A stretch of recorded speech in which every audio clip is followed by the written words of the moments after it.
Bapak Ibu Saudara-saudaraku yang dikasihi Tuhan Yesus Kristus, marilah kita mengucap syukur kepada Tuhan kita yang maha baik, yang telah memberikan kita kesempatan untuk bertemu kembali di acara Renungan Harian untuk mengawali aktivitas pada hari ini, pada hari Kamis 1 April 2021. Sebelum kita memasuki ibadah kita, saudara-saudariku, marilah kita bersaat teduh sejenak. Saat teduh dimulai.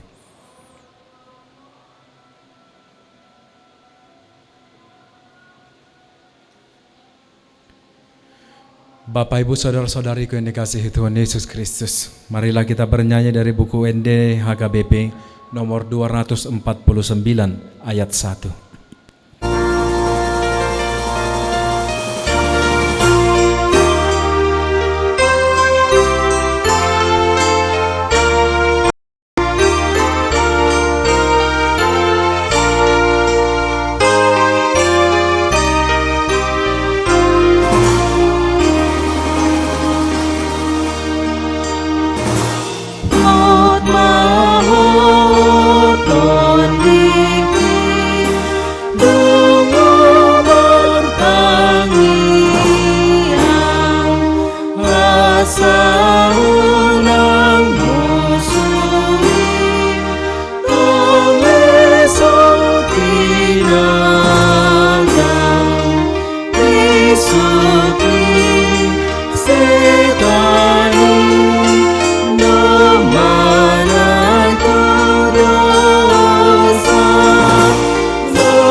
Damai sejahtera dari Allah Bapa, itulah kiranya yang memelihara hati dan pikiran saudara-saudari sekalian di dalam Kristus Yesus Tuhan kita.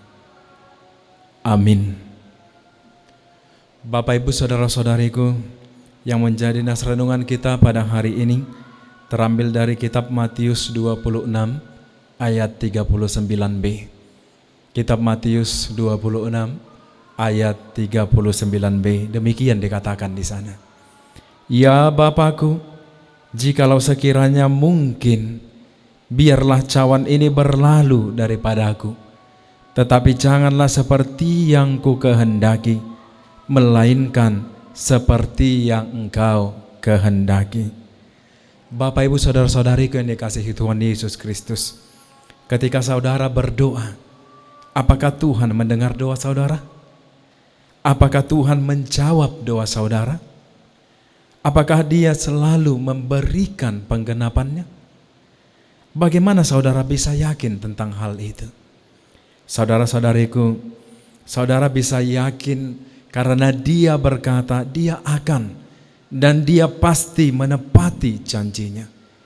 Tentang penyembahnya, Tuhan berkata di dalam Mazmur 91 ayat 15 demikian. Bila ia berseru kepadaku, aku akan menjawab. Aku akan menyertai dia dalam kesesakan.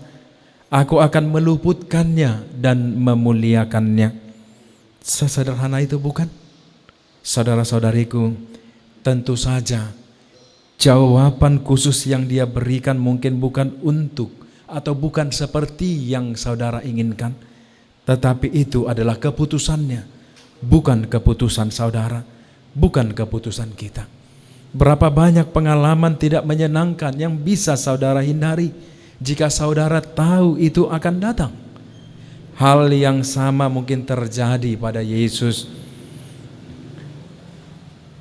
terutama tentang peristiwa yang ia tahu akan datang menjelang hari pelayanannya atau akhir pelayanannya.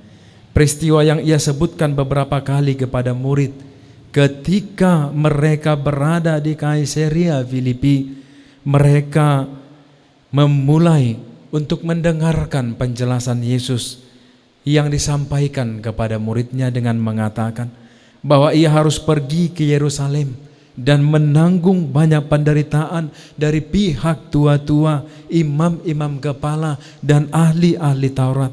Lalu ia dibunuh dan dibangkitkan pada hari yang ketiga. Itu yang kita lihat di dalam kesaksian Matius 16 ayat 21. Jelaslah saudara-saudariku bahwa kematian Yesus yang akan datang sangat membebani pikirannya dan semakin dekat dengan waktu. Ini adalah hakikat kita bersama, bahwa kita semua akan menghadapi kematian suatu hari nanti. Terlepas dari kejelasan misinya, Yesus memiliki kesempatan di sepanjang jalan untuk mengubah haluan.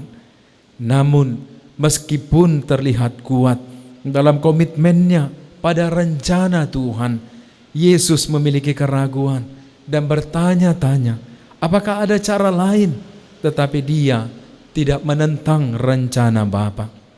Bahkan dia tersungkur dengan wajah ke tanah dan berdoa, "Ya Bapakku, jikalau sekiranya mungkin biarlah cawan ini berlalu daripadaku, tetapi janganlah seperti yang ku kehendaki, melainkan seperti yang Engkau kehendaki."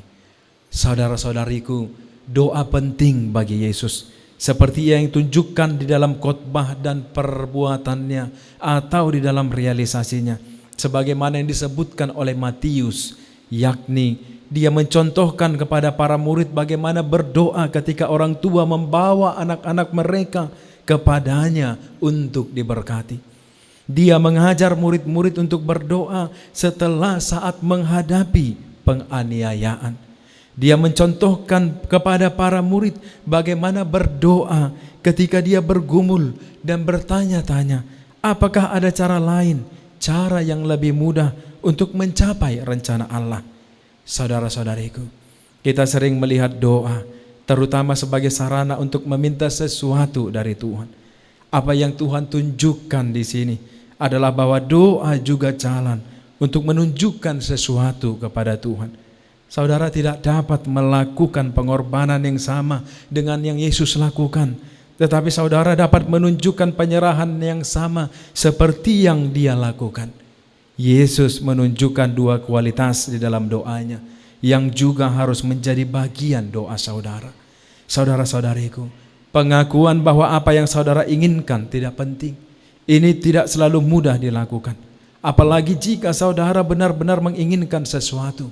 Namun itulah yang harus saudara lakukan dengan kemauan, seperti yang dilakukan oleh Yesus dengan wajah menundukkan ke tanah.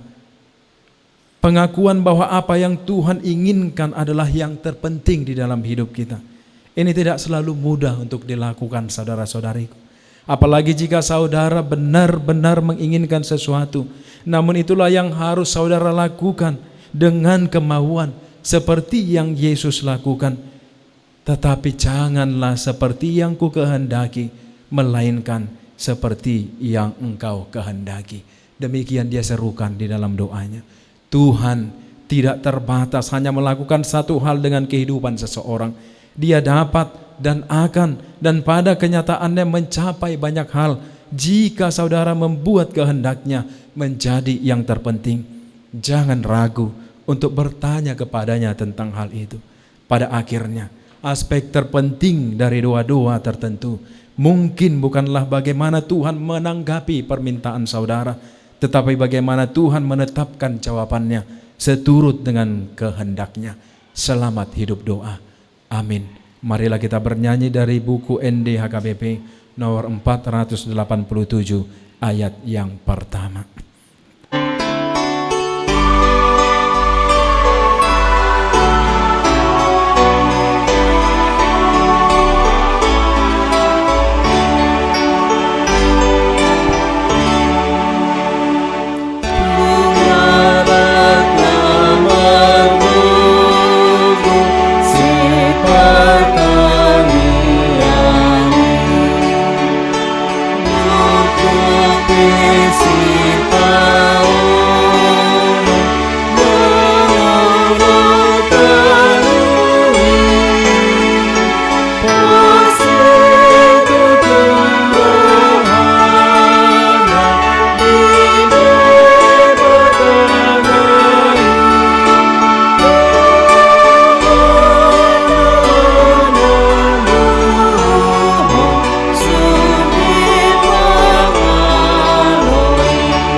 Marilah kita berdoa.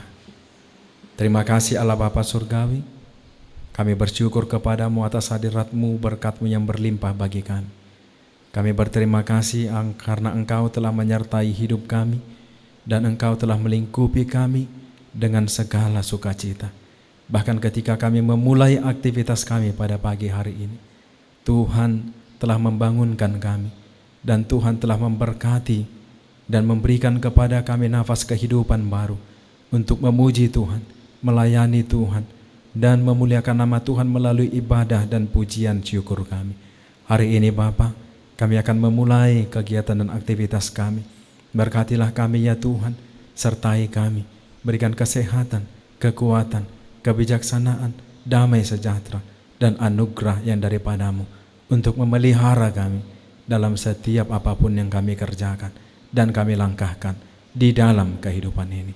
Terima kasih Allah, kami berserah diri ke dalam tangan-Mu. Ampunkanlah kami orang yang berdosa ini karena anak-Mu, Tuhan Yesus Kristus Tuhan kami. Amin. Anugerah dari Tuhan kita Yesus Kristus, kasih setia dari Allah Bapa, dan persekutuan Roh Kudus kiranya memberkati kita hari ini dan sampai selama-lamanya. Amin. Shalom, selamat memulai aktivitas baru.